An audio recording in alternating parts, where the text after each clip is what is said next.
This film is designed to be an accompaniment to people showing the Faroes and Iceland nation films without me there. I do hope this happens because I can't get everywhere, and it would be a terrible shame if people didn't see the film more at screenings just because I can't be there in person. So this film is designed to kind of answer a couple of the questions that always get raised after the Faroes and Iceland films. The first one, I suppose, is what do you really take from the Faroes? And I would suggest to you, it's actually really there in the final questions to people about what they think about Scotland. There is one 3-lettered word you did not hear them mention. Yep, it's oil. When they were talking about the things the reasons they think Scotland has got so much opportunities as an independent country, it's people, people, people. Okay, and a bit of whiskey. But the point that Ollie made was the really strongest one. You know, natural resources, even though we're blessed with them, will change and will ebb maybe and disappear even, like oil. But the skill and the talent and the commitment and the capacity of your own folk are the real bedrock of any country. Now, every group of people that I've said that to has kind of looked at me, and in an audience of 100, 150 people, about 4 or 5 have nodded. The rest, not convinced. I mean, they can get the point, but applying it to us, to the Scots, are the Scots the greatest asset of Scotland? Now, you'd need to have gone through the whole book of stuff that I covered in the book Blossom to understand why Scots are reluctant to believe in our own capacity. And yet it is the absolute final obstacle that exists in people's minds that stops us being able to envisage Scotland as a successful state, because there are no other reasons at all that hold water now as to why we couldn't move forward. So that's the main thing I take from the Faroese. Look at them. You know, the easy confidence they've had, not to have strident, aggressive arguments with anyone anymore, but to have these really relaxed, funny, persuasive differences, like the thing with Sheep View and the Google Translate. Those were brilliant because they weren't whacking Google over the head. They were embarrassing the heck out of them. And eventually they did some good for Google because Google got another language and the Faroese got some money being translators for them. So everything they do has that characteristic. And the other thing I'd say about the Faroes, to draw a wee thread out, is the confidence that comes from having the powers that Scotland is currently denied. So we haven't got control of broadband. And that means that the Faroes' method of rolling out broadband, which was simply that their government told Faroese Telecom to do it, that was it. That's how fiendishly complicated that was to get the world's fastest mobile broadband. And of course, the island chain chose a system of broadband that suited them particularly. It wasn't something that came from Denmark that suited the flatlands of Denmark. It suited the Faroes to have mobile broadband only. So they chose their own bespoke service because that's a power they have. And then, of course, it was easy to do things like Sheep View because the sheep were wandering round, being able to transmit views of the Faroe Islands using the world's best mobile broadband to constantly be transmitting. That's why that whole thing was possible and successful. You actually couldn't do it on Scottish Islands because the sheep wouldn't transmit. It's also the reason that with Faroese Translate, the fishermen that were sitting with a bit of downtime were able to see a request coming in and thought, oh, well, let's just do a wee video, whacked it off within seconds back to the internet, and there was people sitting watching their own bespoke video, again because of the power over broadband. But other things too, you know, the confidence that the fishermen had to decide to go back to fallowing the fjords, so making sure that the fjord water was completely clean before they put more fish into fish farms, that went through 2 to 3 years of having no income. And if they didn't have the confidence and belief that they were doing the right thing, they would have given up because they had to carry all their staff costs for that time.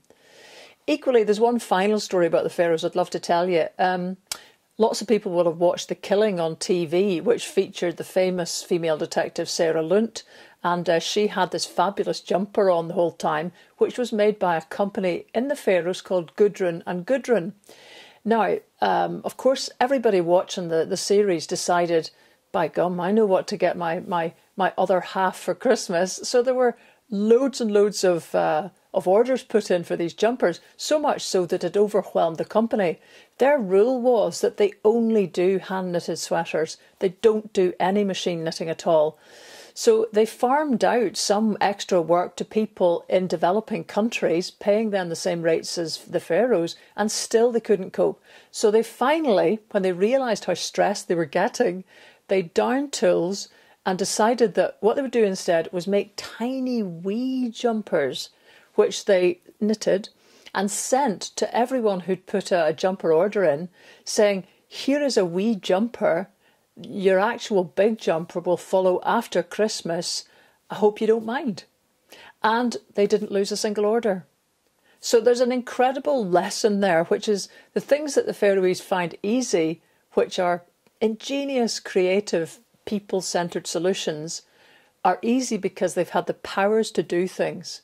And that's what I think Scotland can expect. Now, on Iceland, well, Iceland, if you haven't seen the film, watch it.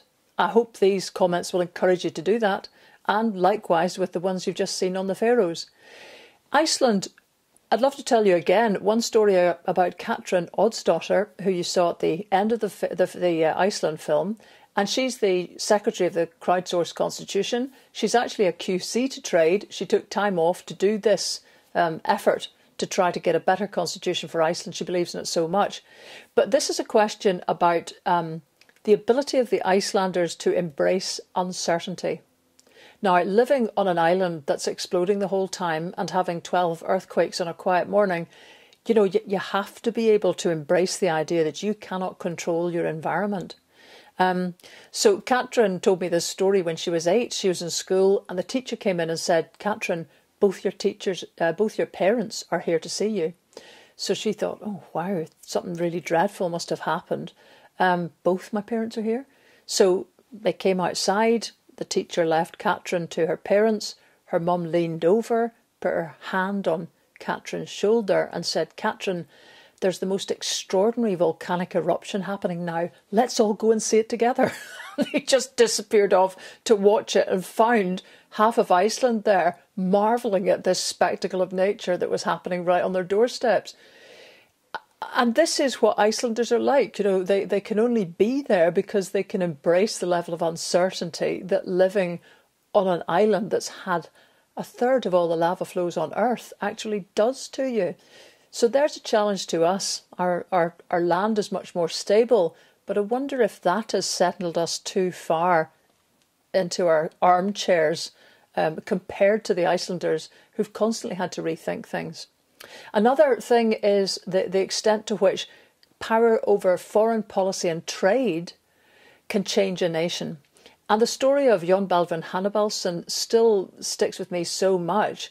He's stuck inside that little mobile phone in the film, unfortunately, because by the time we got to Iceland, he'd disappeared off on holiday to Andalusia. But he did a little interview with us, which you saw. Anyway, in it, you saw that in the early 1990s, Lithuania had declared independence. The Soviets had rolled the troops in and 14 people were dead at the TV station trying to defend the independence declaration. It looked as if the attempt was over before it had hardly begun. And yet, the Baltic republics did move forward to independence, largely due to one man, which is Jon Baldvin Hannibalsson, because when he was foreign minister, they had a discussion in Iceland about the situation. They recognised that what was happening was the West was so keen to make sure that the Russians never went back to communism that they were prepared to overlook minor transgressions like killing 14 people in Lithuania and obliterating the attempted independence of those Baltic states. The Icelanders discussed this and they said, you know, this is not okay. It's not morally right, but it's also not right for us as a small independent country because our interests are served by small independent countries, more of them in the world. So once they'd kind of identified this, it was a bit of a no-brainer for Jon Balvin to just get on the plane, go to Lithuania, brave that situation, recognise Lithuanian independence on behalf of 250,000 people living on a volcanic rock near the Arctic that's trying to kill them, and that saved Lithuania. It stopped the rot. It allowed other countries to come in and recognise its independence, and within 6 months it was a member of the United Nations. The same happened in Latvia, the same happened in Estonia, and on each occasion the first person to recognise them on behalf of Iceland was Jon Balvin Hannibalsson. He is some kind of guy. But can you imagine that tiny country of Iceland actually helped the Baltic republics become independent countries? They changed history. That's the kind of thing you can do when you have the powers over foreign policy that currently reside in Westminster for us, and when you have a very clear idea of how your interests are served in the world. And that's one I don't think the Scots have really thought through enough when it comes, for example, to Europe. Is it in our interest to be in the halfway house, which actually Jon Balvin also helped design? That's the halfway house, the EEA, in which Norway and Iceland participate, that lets them into the single market but not be affected by the common fisheries or agriculture policy. That option is one for Scotland, or there's full EU membership. We need to discuss what's in our interests as people, because the Brexit farce that we're going through means that the possibilities of a second independence referendum are very high, and we need to think beyond that vote now into the reality of what will happen just after. So I hope that watching the Faroes and Iceland will give you plenty of food for thought and plenty of pointers for discussion. So please, let it roll right now.